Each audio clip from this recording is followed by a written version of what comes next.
Guys, I want to introduce you to my dear friend Lucky. He comes from a game development company. Lucky, can you introduce yourself briefly and tell us what is your company? Just simply to somebody who's hearing first time about your company, what your company does and what you do in the company. Sure.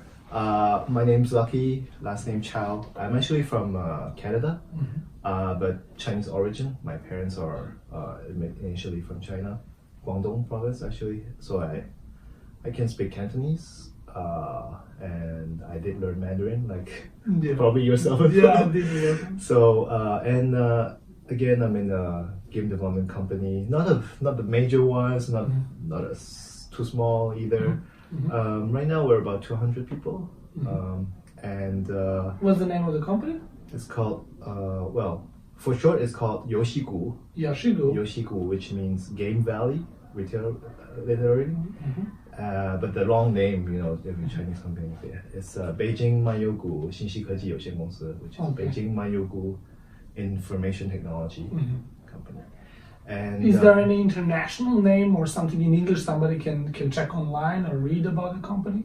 Actually, our website is www.yoshigu. Like We're gonna put the link. We're gonna put the link .com. so everybody can check out. But no, as far as I know, I've been with the company for 3 years now. No, we don't have any. No English. So you were just English. basically focused domestically on the domestic market. Yes, that's actually, you're right. Good guess. That's why we didn't choose any really English names. If we did, then maybe we would have gone that route of publishing the games ourselves. But up to this point, we're still mainly focused on game development and then partnering with domestic publishers or Overseas publishers for the games. Yeah. So can you briefly tell us what are some of the best games you guys have made so far? What are the capturing titles maybe in China and outside of China as well?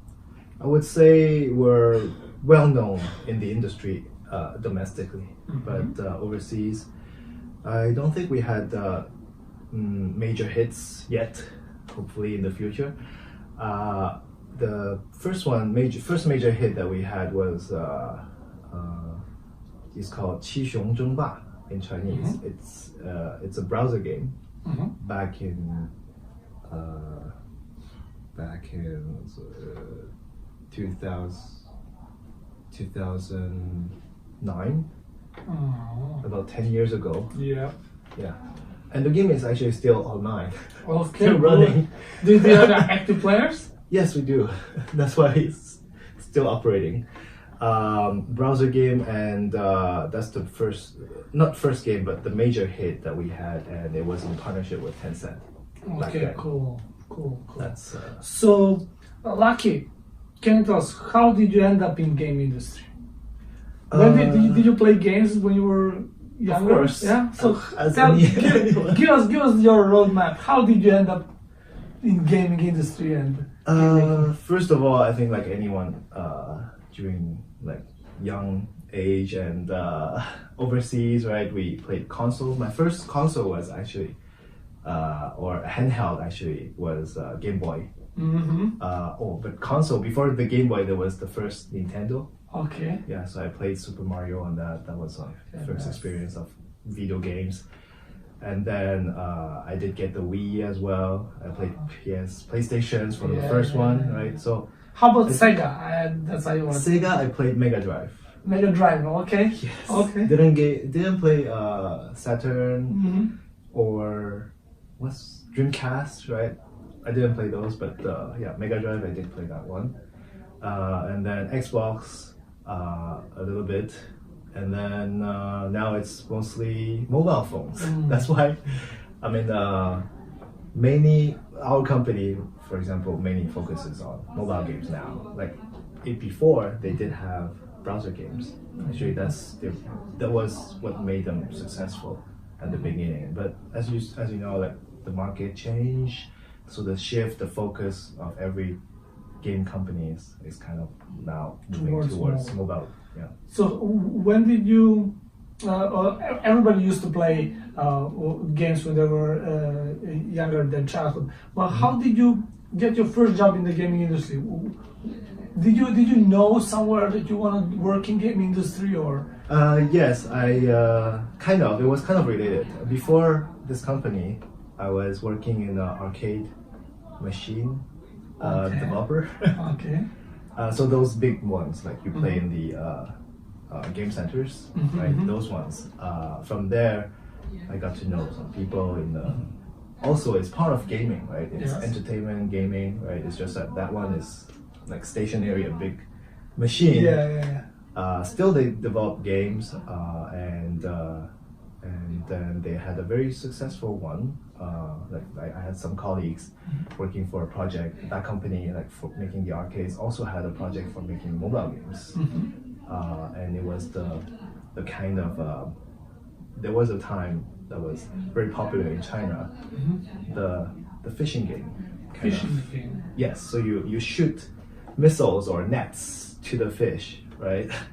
And to the pond, like it's kind of like a virtual pond, and you shoot nets or whatever, and to catch fish. And that was very hot, and they migrated that game from arcade to mobile. Okay, cool. And it's been I think they got a partnership with Tencent and stuff like that. And this company that I'm currently working with is also a long partner with Tencent. Okay. So in China, as you know, Tencent has the largest traffic, it's the biggest publisher. Actually, not in China only. It's also in the world, right? Like globally, global games. Yes. Yes. So when you joined the mobile game company, you already had some previous experience working with the in the entertainment gaming space. Yes. Was the shift towards mobile hard? Did you kind of have idea what you want to do, what you want to work? How did you?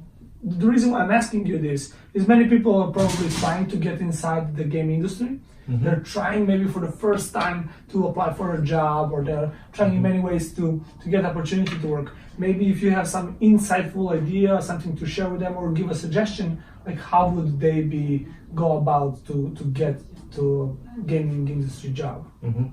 Well, if I recall correctly, when I first met my current boss, the head of the company, he actually asked me an interesting question.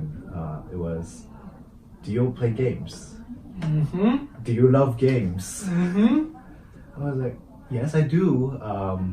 Well, I don't have that much time since I work compared to when I was at school, right? But of course, I love games, and I'm not sure if I know how to make a game, but I do like games, right? So it impacted me. I remember now the reason why he asked me is because really you need to be passionate about this to be able to work well.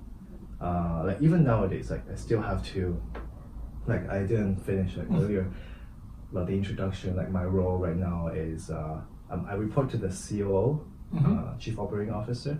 I'm her assistant, so I help her in her like operations, like because she looks after like all the games operations in China, and also more like on the strategic side, like she would like look at different like projects submitted by different teams for like future games to be made, right? So strategy wise as well, like she does that. So I'm kind of assisting her on that. So I also do like test games, look at different games, and that's different from playing a game actually, because when you have to test a game, you have to really like think about what are the different systems that are made in the game, the different events that they use, right, to stimulate the spending, for example. But when I play, I don't think about all of those, right? It's just for fun. I think about fun factor, how fun it is, right? But if I really have to know, if I think about the game, we may have to make this kind of game, then really I have to dive deeper. Okay, so first day, how do the developers or the publishers make you retain, right? What's interesting? What are the User new, retention. Yeah, What is what's- the key factor for user retention? Exactly. What are the key factors for user retention? What are the new? What is the pace that you have to like open up, unlock new systems so that you keep the player interested, right? Those are the things that I learned like only last year when I was involved with one project. We had a project and we had 3 different games that we were kind of like referring to, right? Let's refer to this one and make it similar to that, and also this one. So 3 different games. Oh, so I was responsible for one of them, and I had to play like about 2 or 3 weeks. Like kept playing, and have like create new accounts. And because when you have to really learn about all the details of the games, it's not just one time. Like you find out everything. I have to keep like, okay, I played twice with this account, so I have to log in for. I have to create another account, and then find out other things like stuff that I didn't buy, for example. How would that affect the game Overall user experience. Yeah, the experience, right? If I'm a user, like what are the things that would be unlocked like fast, right? And the other thing, if I was a low spender, right, then what are the things like what would be my experience? So all of the things that are really very complicated, I find, in depending on the kind of games, of course. If it's casual, then yeah. So, but for us, it was an RPG. RPG, not an MMORPG, but it was still RPG plus card collection. So you collect stuff and you upgrade. So all the RPG concept, right? All the RPG mechanisms and stuff like that. So those were the things that really I had to really study and analyze, and then build a report and give it to my colleagues. And what is your, for example, now if you are starting to build a new game, for example, walk us through the process of like, what are some of the steps you need to do from the moment you say, okay, I like this type of game, I would like to build one of this kind of games with your own design. What are the processes in terms of designer, developer, engineer, sound, overall strategy level, difficulty? Can you give us some, from your perspective, from your experience, how that worked for you guys? And I can say it would be very broad surface level. I can't like go into details because I'm not. I didn't study that. My background was actually electrical engineering. So not sure how I ended up here, but from your perspective. Exactly. So from what I did recently, I did go through a game. Actually, not a game. 5 games, and I made a report looking at various aspects of the games, right? The graphics, UI, right? User experience, and then compared about also how they, the versions updates. Yeah, the game's version updates. What are the new features that they add over time, right? And how that affected their performance on the grossing chart or downloads, right? Yes. So I can kind of find out, oh, this is something that is variable and that I think we should have, right, if we were to make this kind of game. So those are the stuff that I think I captured. And next is monetization. Monetization, how the games make money, what are the stuff that they sell in-game currency, for example, or ads, things like that. And then next step is we have to think about the acquisition, cost of acquisition, user acquisition, right? So those are the things that I kind of try to find. I'll give one comparison to what we did when we were doing publishing. So for us, it was always the most important to know the target player. Right? Yes, Who is the target audience? You're right. We're trying to get with the have game. this chart. Yeah, it's for like we know, for example, that kind of game. That genre. Mainly female players, and age was mostly between teens to up to like early 30. So those would be the main players because I guess it's more casual kind of a game, and it's story based and things like that. So that's something that we thought, that's something I would want to capture.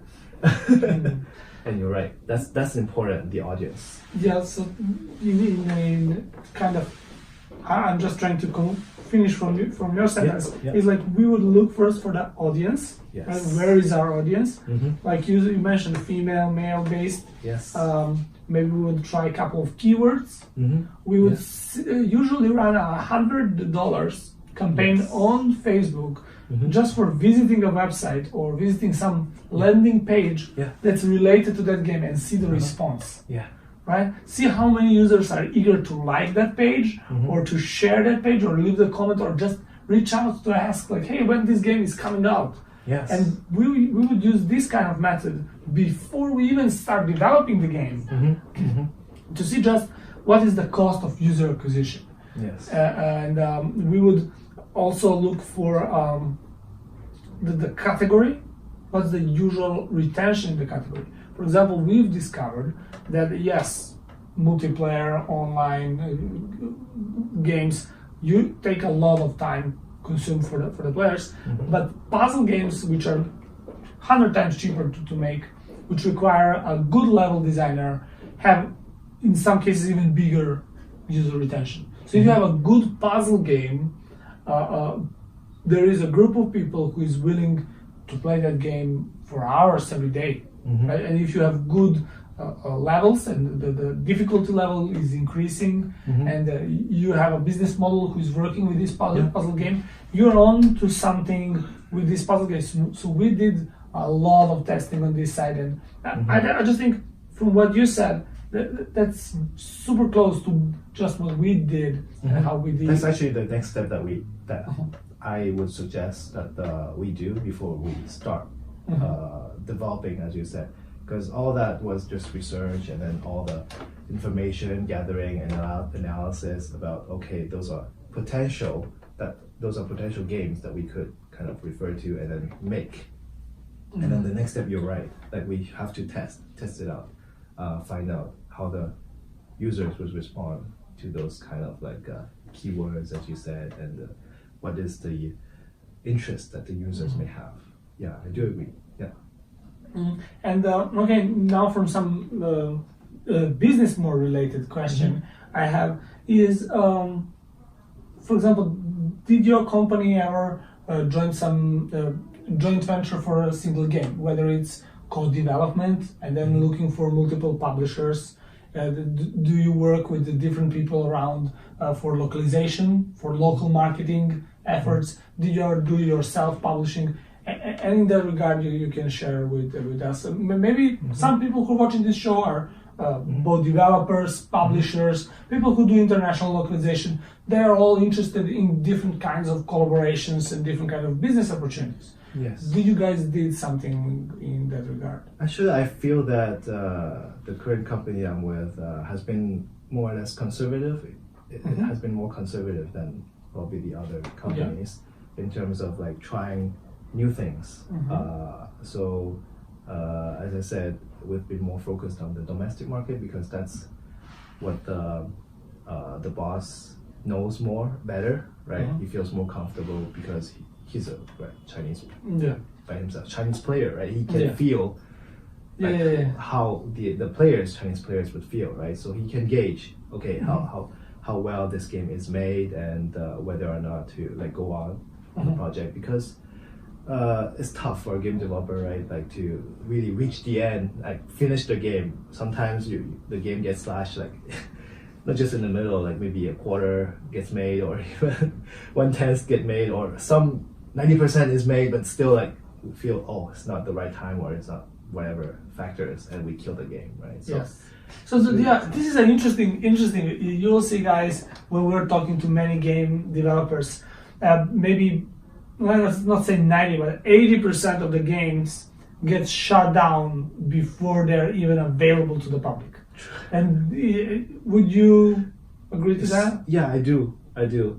And earlier you mentioned about partnership, right? I feel that it would have helped like if we had a like trustworthy or a competent partner publisher who could tell us, okay, this is what the market not this is what the market needs now, but in the future, because the game takes time to make, right? But the publishers, when they look for games, they look for the current market. They look for games that are currently available for the current market. But for developers, what's difficult is we have to think about what's going to be hot, what's going to be popular in a year from now. In a year or two, right? Yes. Because of depending on the types of games, like RPGs take maybe like 2 years, but casual games maybe like half a year or even a couple of months, then they can come out, right? But some like bigger games, hardcore games, then take time, right? What I was talking about is because in one of the previous videos I was talking about how the gaming industry is transforming completely going forward compared to 10 years ago and today compared to probably a year from now when we get Google Stadia and other new gaming services. But what I was talking one of the previous shows based on different interview with different people is I'm seeing the future where couple of developers are going to group together to make a game, and they're going to group with a couple of publishers to publish the game in different regions. For example, there is a group of developers and a publisher somewhere in Europe who are looking to do something in China.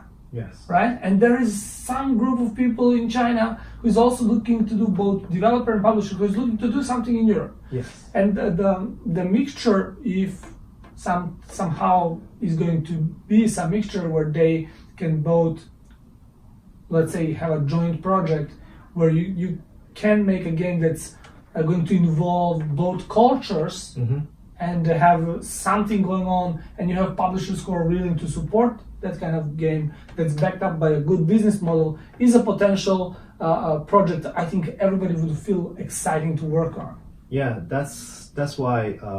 So we've been conservative up to maybe like last year or 2 years ago when the boss thought, hey, we've been relying on Tencent too much, so we haven't built a strong enough internal marketing team, right, for user acquisition or for organic base, right? So then he decided, oh, let's found a publishing company, but still focus on the domestic market. So he went to Guangzhou, to the south, and then he founded his own publishing company, right? Yeah. Because like Tencent or the big publishers, they're becoming like more and more demanding, and it's difficult to really get keep our up games. with the demands. Yeah, keep up, like get our games to get to them, right?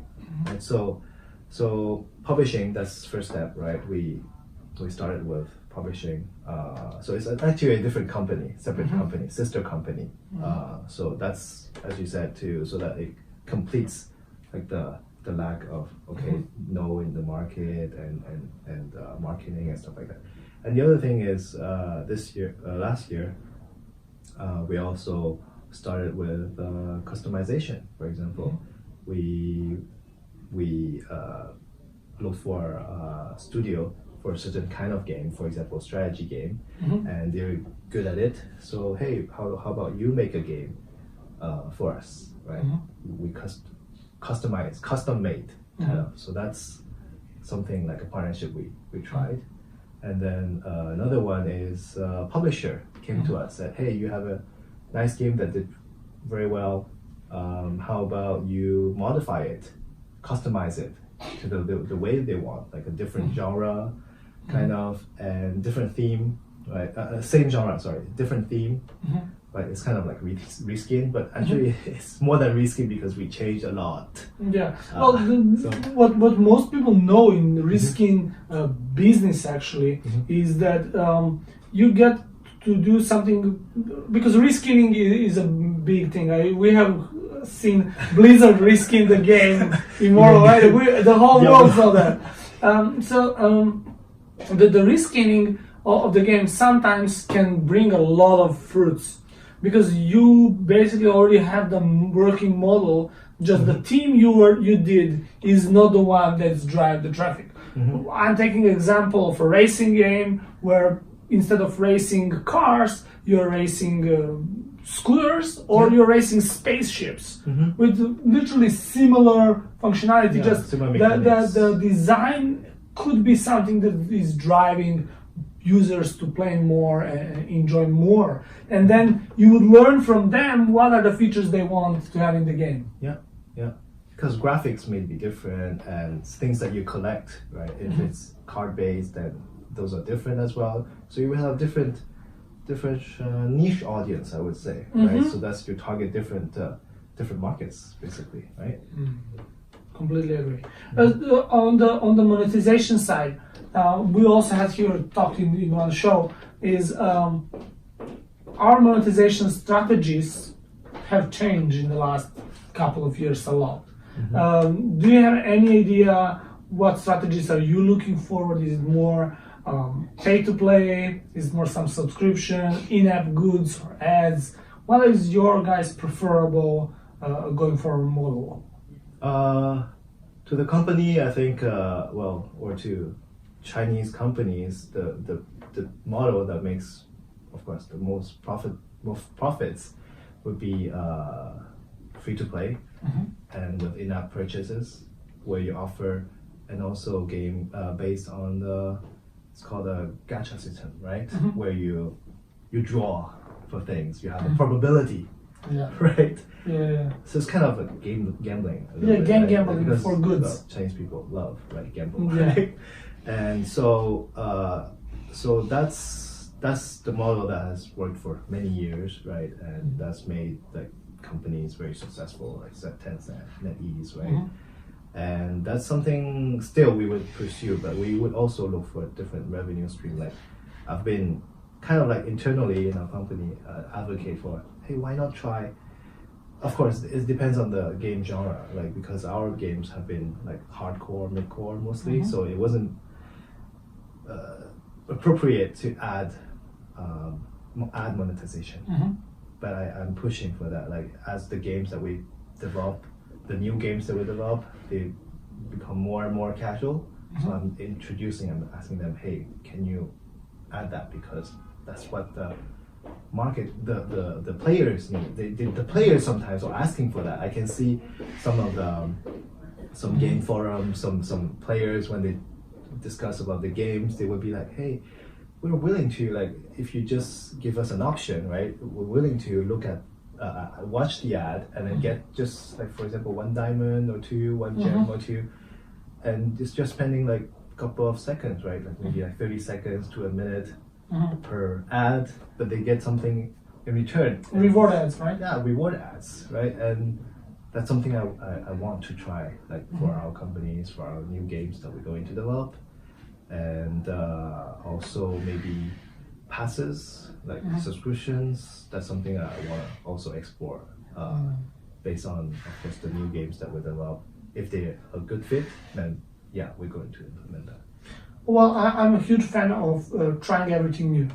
So I'm always eager to try something new, because you never know what is going to work. And I'm very focused to be data driven. I mean, okay, there is some idea, there is something going on. It's new. It maybe not make many sense at first, but if you try a little bit of the sample, you can see some results. Yeah. And then compare them to the ones you have and traditional ones, and you can see where they are on the scale. Yeah. And then with maybe proper modification, something new could be working even better than the old ones. Yeah. And I'm always trying to be on the forefront of trying these new things quickly, very quickly, and seeing the results. If the results are good, I'm going to be the first one to talk about it and let everybody know that there is something good cooking, right? Yes. That's absolute. I think every game developer has to try to be innovative, right? And that's how it's going to make your product stand out from the crowd, right? Otherwise, if everything is the same, then why would the player choose yours instead of the others, right? So that's something I definitely agree with. Is we have to always look for new ways to do things, innovative gameplay, innovative rewards and things like that. Because players like myself, why do I play games? Is really for pastime, right? As a hobby and just to not just to kill time, but also to have fun because you know work is so tiring, right? When I play games, I'm more relaxed, and also sometimes I love games that are really visually. How do I say visually joyful, right? And I enjoy like the graphics, enjoy the sound. Those are the things that I want the developers to pay more attention. Would you consider to be more like a single player mode or multiplayer mode? Would you rather grab a game that you can play with everybody else, or you would go single mode, just you and the game, and you play? It depends on the. I guess it depends on the mood. Yeah, if I feel like I want some quiet time, then yeah, single player mostly. But you will find that sometimes multiplayer PvP is also adds to the fun, right? Especially like I played for a while Honor of Kings, Tencent 王者荣耀, Yeah. and it's really fun other than playing just with NPCs, right? That's completely different because it's teamwork, right? Yes. Really, you have to about positions, about timing, and things like that. So work together, basically, right? Like other games as well, like RPGs as well. Like if you're a mage, okay, you have like strong attack power, for example, right? But if you're, for example, what is that? If you can cure people, right? Healer, right? Healer, for example, role. Then you're important, right? You cannot be killed, right? So these are the things that are making the game like more fun that I find, like other than if you're just yourself, then you cannot experience that. Like there's the social aspect in games. Why nowadays Fortnite is so popular, right? PUBG, and because the interactions among people, right? And there are things to talk about, right? Oh, this guy did this and that guy did that, and we had a great teamwork. Those are all the social aspects that I think would stay for sure in the games and for people to enjoy as well. So that's why I said both. I enjoy both. It depends on the mood, like of the day or the time of the day, right? Or, like for example, late in the night, of course, I would play by myself, like because no one probably is online at the time, right? And so, but during friends gathering, then yeah, you would play with friends. It's like inviting friends to your house and have like a Mario Kart game. Hey, let's race together, right? So it's more fun. Cool. So Lucky, for what would you what kind of resources would you like? Is there anything you're looking for that anybody can reach out to you, ask for, whether it's advice or with any kind of, you have LinkedIn, right? Yes. Yeah, we can leave the description if anybody's interested in reaching out to you directly. Is there anything you are specifically like looking for, whether it can be from HR to anything you guys need? Well, I guess except a good game designer, right? That's everybody needs this one. Exactly, good games. I guess everyone is looking for good games nowadays. So meaning good designers, things like that. That's the most important thing. Like, even though you are like very like guru marketer, right? Or you know everything about publishing, but if you don't have a good game, a crappy game, you can't make it like still like good products is everything, right? Yeah. So the key is the good product. Yeah, everyone is looking for that. But I want to also earlier there was a time I was hoping that the company that I'm with forms a overseas publishing department. Okay. Yeah. So that's why I there was a time I did go out and then talk to people and then look for people who may be interested to, hey, let's maybe start a publishing business within a company. It may not be with the same company. It may be like maybe like you guys, or you would have a different entity, right? And do some different business, right? So that's something that I was looking for, like, hey, maybe like have some people in marketing, user acquisition, community management, like also organic like maintenance, right? Like for example, writing articles, writing stuff, right? So that was something that I did. I was looking for talents, as I mentioned to you earlier, looking for talents. And then the other thing was products. I think products is the most important thing, is look at more products, most products as possible. Anything in the market or not in the market yet, what's people are doing, what are people doing, what are they creating, and be just up to speed, I guess, myself, just to keep up with the trends. I guess go to different shows like GDC, for example, and China Joy, yes, that you guys are yeah. representing, right? Yeah. So those would really help for anyone, I guess, really anyone in any aspect. Like if you do localization, then localization, but for what kind of games? There are so many different kinds of games, and recently I heard also from a friend who's in the localization business that there is research involved actually when you do localization. Sometimes when different culture, different really different words, there's a background into it, a history into it, so you have to do some research when it's not just straight word-to-word translation sometimes. Many companies do just word-to-word. That's why we at Enjoy we have partnership with people in many countries to provide the really localized localization. Yes. I mean, it's a local company who can do a little bit of marketing, who can do maybe customer support, who can do a good translation and localization, who can really the assets, right? who can introduce a good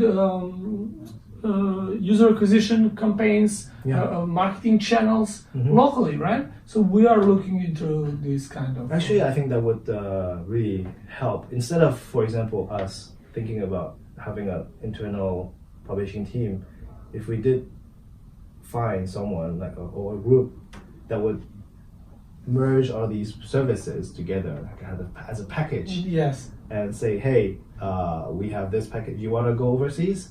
Okay, we have this package. We can take care, not really all take care, but we can assist you with, let's say, marketing, localization, and then afterwards operations and all that kind of those steps.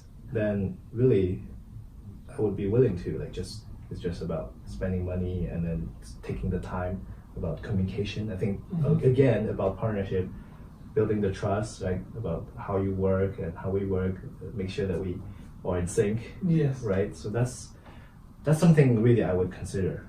Yeah. Right. That's one part of that is what we are trying to do here.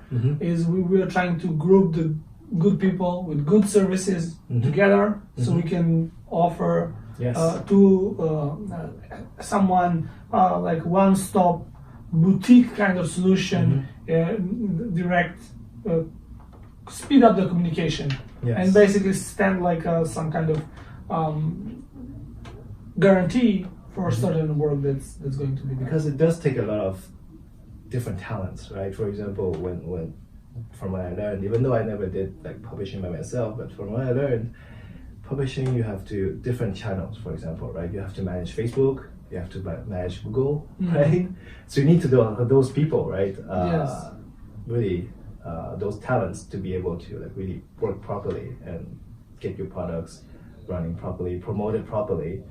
And then the other thing is know the market, right? Community management. Like for example, I do know there are some products, some Chinese-made games that are poorly translated, first of all, but poorly basically there were with the communication with the players are not done properly, for example. In many ways, from what I know, many ways they were choosing the cheapest services when going outside, expecting they are going to achieve some good result. For example, in many ways it happened that the localization company didn't do the work need to be done, or translation have failed in many ways. The games are actually not localized; they're just translated in some ways. Yeah. So those things can be prevented. It's not about it's not money wise. It's mainly, I guess, for spending the right amount, but also getting the good proper quality, right? Yeah. Cool. Lucky, I'm so happy you have been here with us. Lucky from Yoshigu, right? Yoshigu. Yes. Yoshigu. I'm sorry, my Chinese needs to be improved. Thank you guys all for watching. Lucky's link will be in the description, and I encourage you all to reach out to Lucky. And if you have any questions, I'm sure Lucky will be answering you in the comments or something like that. Welcome, guys. Thank you. Bye, guys.